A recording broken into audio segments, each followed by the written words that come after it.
जय हिंद। चलिए अब हम लोग 27 नंबर प्रश्नावली 8.1 का त्रिकोणमिति का करेंगे। ठीक है, यहाँ देखिए कि ये दिया हुआ है तो इसे हम लोग साइन स्क्वायर थीटा बराबर 3/4 लिख सकते हैं। अब यहाँ साइन स्क्वायर थीटा यानी कि इस स्क्वायर को हटा के हम लोग रूट के अंदर 3/4 लिख सकते हैं। यानी साइन थीटा बराबर क्या हो गया, 3 रूट के अंदर और ये 2 निकल जाएगा, यानी कि p बाई बी निकल गया, p बाई बी निकल गया। तो यहाँ p बाई बी नहीं, सॉरी p बाई बी नहीं, p बाई h निकला। तो p बराबर हमारा कितना आ गया, √3, h बराबर कितना आया 2। तो हमें b का वैल्यू निकालना है। तो हम लोग यहाँ पाइथागोरस प्रमेय लगाएंगे। पाइथागोरस प्रमेय से क्या हो जाएगा कि b निकलेगा। तो b क्या होता है, h का स्क्वायर माइनस में p का स्क्वायर। तो h का स्क्वायर का मतलब 2 का स्क्वायर और माइनस में p का मतलब √3 का स्क्वायर। यहाँ देखा जाए तो ये 4 हो गया और माइनस में 3 हो गया, तो ये कितना हो जाएगा, 1 हो जाएगा रूट के अंदर में। और रूट के अंदर में 1 रहे या ना जो भी रहे वो क्या होता है, 1 होता है। तो यहाँ पे 1 हम लोग ले लेंगे। ठीक है, उसके बाद जब हम लोग इधर आते हैं कि अब हमें निकालना क्या है कि 1 प्लस कॉस थीटा, तो हम लोग 1 प्लस बी बाई एच लिखेंगे। तो b का वैल्यू क्या आया है, 1 आया है। तो 1 प्लस 1 और बटा में क्या हो जाएगा 2। h का वैल्यू क्या था, 2 था। तो यहाँ एलसीएम लिए 2 हो गया। तो 2 से 2 1 में गुना तो 2 हो गया और 1 यानी कि 3 बटा क्या आएगा, 2 आएगा हमारा आंसर। ठीक है, तो इस तरीके से हम लोग 27 नंबर को हल कर सकते हैं। ठीक है, अब हम लोग चलेंगे नेक्स्ट क्वेश्चन की तरफ। नेक्स्ट क्वेश्चन जो है हमारा 28 नंबर है। ठीक है, तो 28 नंबर को हम लोग देखते हैं। चलिए अब हम लोग चलेंगे 28 नंबर क्वेश्चन को हल करेंगे। देखिए जो दिया है उसे हम लोग पहले लिख लेते हैं। दिया है, क्या दिया है हम लोगों को, दिया क्या है tan थीटा। ठीक है, tan थीटा क्या है, p बाई क्यू दिया है। तो p बाई क्यू ये इसका रेशियो क्या होता है, p बाई बी। यानी कि p बराबर p आया और b बराबर क्या आ गया, q आ गया। तो h बराबर हमें पता करना है। तो h हम लोग निकालते कैसे हैं, तो पाइथागोरस प्रमेय लगाएंगे। तो पाइथागोरस प्रमेय क्या कहता है कि h बराबर होता है p का स्क्वायर और प्लस में b का स्क्वायर। तो p का स्क्वायर का मतलब p ही है, तो p का स्क्वायर और b का स्क्वायर का मतलब q है, यानी कि q का स्क्वायर। तो ये हमारा क्या हो गया, h निकल गया। अब हमें निकालना क्या है,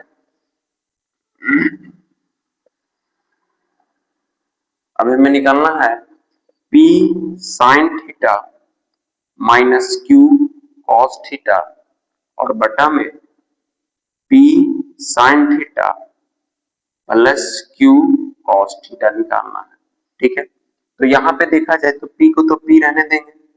यहाँ पे हमारा रेशियो इसका क्या होता है, p बाई एच होता है। और उसके बाद माइनस इसका रेशियो क्या होता है, b बाई एच होता है। ठीक है, उसके बाद यहाँ आते हैं, p तो p रहता है और इसका p बाई एच होता है और माइनस इसका क्या है, q है तो q रहने दिए। कॉस का होता है b बाई एच होता है। इधर चले आते हैं, इसका अब हम लोग वैल्यू पुट करते हैं। तो p का वैल्यू क्या है, तो p है। तो p का वैल्यू यहाँ पे p है, तो p गुने क्या बैठेगा, p। और h का वैल्यू क्या आया है, तो हमारा p का स्क्वायर और प्लस में q का स्क्वायर आया है। ठीक है, इसका हम लोग कर रहे हैं, इसका मान बैठा रहा है माइनस में q रहता है, q है। और b का वैल्यू क्या है, q है। तो q को इस तरह से लिख लेंगे। और h का वैल्यू क्या है, तो रूट के अंदर में p का स्क्वायर और प्लस में q का स्क्वायर है। अब ये बड़ा वाला हम लोग लाइन खींचेंगे।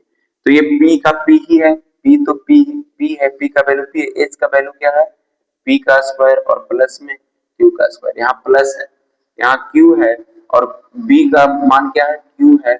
और यहाँ पे क्या है, अंडर रूट में p का स्क्वायर प्लस में q का स्क्वायर। अब जाके ये इसमें गुना होगा, ये इसमें गुना होगा, तो वहां बनेगा p का स्क्वायर और माइनस में q का स्क्वायर। और नीचे में कौन रहेगा, तो नीचे में जब हम इसका एलसीएम लेंगे तो एलसीएम लेने से क्या, एलसीएम नहीं लेते हैं, पहले हम लिख लेते हैं p का स्क्वायर और बटा में under root p square plus में q square minus q square और बटा में p square plus q square under root. फिर नीचे आते हैं, ये भी गुना होगा तो p का स्क्वायर बनाएगा और नीचे में क्या है p का स्क्वायर और प्लस में q का स्क्वायर, यहाँ प्लस आ जाएगा। q से q में गुना तो q का स्क्वायर हो गया और अंडर रूट में p का स्क्वायर प्लस में q का स्क्वायर। अब जाके हम इसका एलसीएम लेते हैं, तो इसका जब एलसीएम लेते हैं तो क्या आता है अंडर रूट में p का स्क्वायर प्लस q का स्क्वायर। तो ये तो इससे कट जाएगा एक बार में, तो ये भी होगा क्या p स्क्वायर और माइनस में q स्क्वायर। ये नीचे आता है, इसका एलसीएम लेंगे तो इसका एलसीएम क्या आएगा p का स्क्वायर और प्लस में q का स्क्वायर अंडर रूट में, तो ये कट गया तो यहाँ पे p स्क्वायर और प्लस में q स्क्वायर, ये कट के पूरा फिनिश हो गया। ठीक है, तो नीचे एक है तो हम लोगों को कोई दिक्कत नहीं है, नीचे कभी भी एक रहता है तो हम लोग कुछ नहीं करेंगे। ये नीचे एक है और ये इसके नीचे एक है, तो ये क्या होता है ये ऊपर रह जाता है और ये नीचे आ जाता है। तो इसको हम लोग लिखेंगे p का स्क्वायर और माइनस में q का स्क्वायर और बटा में p स्क्वायर और प्लस में q स्क्वायर। ठीक है, तो इस तरीके से हम लोग इसका क्या कर सकते हैं हल कर सकते हैं। ये हमारा आंसर हो गया। ठीक है, अब उसके बाद अगर आप लोगों को 29 नंबर बनाना है तो 29 नंबर कैसे बनेगा इसको हम लोग देखते हैं। ठीक है,